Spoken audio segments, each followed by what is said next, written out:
తిరుమల తిరుపతి దేవస్థానంలో ప్రత్యేకించి కూడా వైకుంఠ ఏకాదశి సందర్భంగా ఒక కార్యక్రమాన్ని కండక్ట్ చేయడంతో, ఆ కార్యక్రమంలో ఒక తొక్కిసలాటలో ప్రత్యేకించి కూడా 6గురు చనిపోయారు. 53 మందికి ప్రత్యేకించి కూడా గాయాలవ్వడం జరిగింది.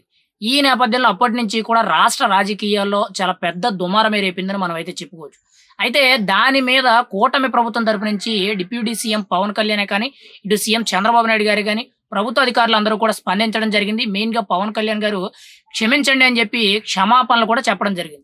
అయితే ఇప్పుడు తాజాగా చూసుకుంటే ఆ తొక్కిసలాట ఘటన ఏదైతే ఉందో, ఆ తొక్కిసలాట ఘటనకు సంబంధించి ప్రత్యేకించి కూడా డిప్యూటీ సీఎం పవన్ కళ్యాణ్ అయితే అధికారులందరికీ కూడా గతంలోనే గట్టి ఆదేశాలిచ్చారు. క్షమాపణలు చెప్పమన్నారు. ఇప్పుడు దాని మీద జస్టిస్ సత్యనారాయణ మూర్తి ఎవరైతే ఉన్నారో, అంటే న్యాయమూర్తి సత్యనారాయణ మూర్తి ఎవరైతే ఉన్నారో, ఆయన ఆధ్వర్యంలో ఈ న్యాయ విచారణకైతే ఆదేశాలివ్వడం జరిగింది. అంటే ఖచ్చితంగా ఈ తొక్కిసలాట ఘటన ఎవరి వల్ల జరిగింది? ఎందుకు జరిగింది?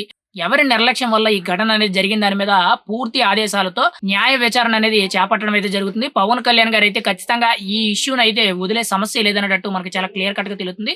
రాబోయే రోజుల్లో ఈ తిరుమలలో ఇటువంటి ఘటనలు మళ్ళీ పునరావృతం కాకుండా ఉండడానికైతే పవన్ కళ్యాణ్ గారైతే చాలా బలమైన ఆదేశాలు ఇవ్వడం జరిగింది. ఆయన తప్పు ఉన్నా లేకపోయినా గతంలో ఆయన క్షమించండి అని చెప్పి ఆయన చాలా తగ్గి మరీ కూడా ఆయన క్షమాపణలు చెప్పడం జరిగింది. ఈరోజు దాని మీదే ప్రత్యేకించి కూడా న్యాయ విచారణకు ఆదేశిస్తూ జస్టిస్ సత్యనారాయణ మూర్తి అనే న్యాయమూర్తి ఎవరైతే ఉన్నారో ఆయన ఆధ్వర్యంలో ఈ కేసు విచారణ అయితే జరుగుతుంది.